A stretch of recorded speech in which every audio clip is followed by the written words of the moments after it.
Bonjour à toutes et tous. Voilà, j'ai pas l'habitude de montrer ma vilaine bobine sur internet, mais je me suis dit que ça serait intéressant de vous partager une belle expérience. Et une belle expérience, c'est quoi? C'est ma première participation à une course automobile.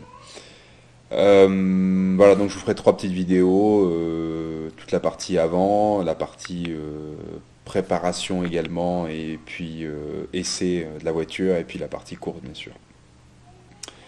Alors déjà attention, je suis pas pilote automobile, j'ai aucune prétention, même si la team vise un podium dans notre catégorie. On va essayer de rester le plus humble possible. Encore une fois, moi je suis un passionné de trad day et d'automobile.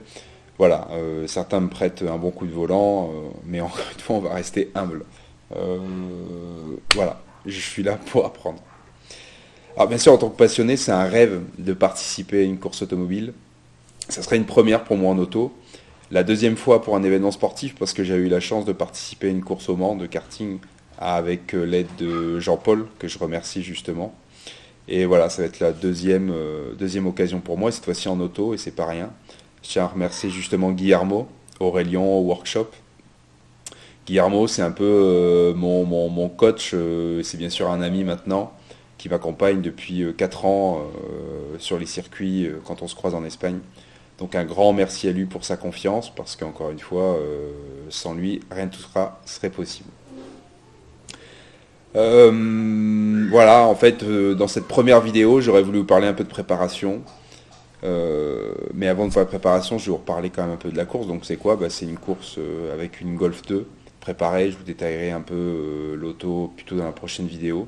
C'est une course de 8 heures d'endurance et qui se fait à 3 pilotes. Donc ce sera des relais d'environ d'une heure et demie. Donc on verra, c'est encore des choses qu'on doit caler dans la stratégie, j'en dirai pas plus.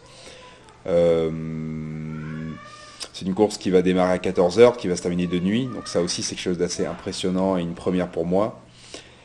Ça va être également une course au Jalama. Alors Jalama, pour la petite histoire, vous le savez, c'est un circuit où je cours de temps en temps. Je commence à bien connaître, j'irai peut-être pas jusque-là, mais que je pratique surtout avec la Lotus et également avec la Yaris.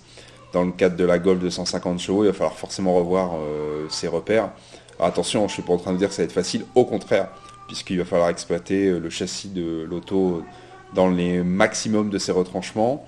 Jalama, c'est un circuit rapide. C'est un circuit dangereux, vous l'avez déjà vu, je pense sur les vidéos où vous pouvez taper Google accident Jalama, vous allez voir qu'il y a eu plusieurs accidents. Voilà, donc et en plus de nuit, en espérant qu'il fasse beau, il fait plutôt très beau en ce moment, très froid mais très beau. Voilà, les conditions peuvent changer d'ici une semaine puisque la course sera dans une semaine. Donc voilà, ça va être quelque chose d'assez impressionnant et j'ai hâte d'y être. Alors qui dit événement officiel dit forcément équipement obligatoire. Donc voilà, j'ai dû m'équiper parce que finalement j'avais juste les casques, bottines et puis les gants, voilà, c'est tout ce que j'avais. Donc là forcément il a fallu s'équiper en éléments inifugés aux dernières normes FIA. Donc vous voyez la combinaison OMP, la cagoule, les gants, un magnifique caleçon, je vais être très sexy avec ça, le t-shirt, les chaussettes, les bottines, le Hans, pareil que je n'avais pas et qui est obligatoire, puis l'intercom, puisque on pourra échanger avec Guillermo qui me coachera et qui m'accompagnera depuis les stands. Voilà, petit clin d'œil à notre ami Sylvain là, puisque j'avais sous la main les derniers Vulcan. Voilà pour l'équipement. Voilà, alors si on parle un peu de préparation physique déjà. Attention, je suis pas coach sportif, j'ai rien à vous apprendre. Juste voilà, se prendre soin de soi, de son alimentation. Je refais beaucoup de vélo, 60-70 km les week-ends, facile. Et plus, puis renforcement musculaire, épaules, bras, voilà, pour être en forme pour le jour de l'événement. Euh, Toute la partie également euh, technique, je ne vais pas l'appeler comme ça, mais voilà, Jalama, je vous l'ai dit, je le connais.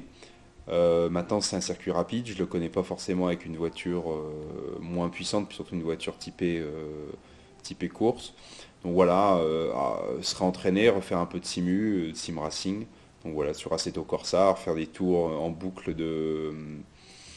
du Jalama, voilà, pour reprendre bien les choses et ne rien oublier. Et voilà, et puis dernier préparatif, la partie administrative, donc bien sûr visite médicale à faire, et puis toute la partie également documents à remplir, Et pour la petite anecdote, voilà, une semaine de la course, on apprend que y a une petite complication, parce que forcément pour courir en Espagne, étant de nationalité française, c'est pas aussi simple que ça. Donc la fédération espagnole s'est mise en contact avec la FFSA en France pour demander une autorisation. Donc Dieu merci, c'est allé assez vite.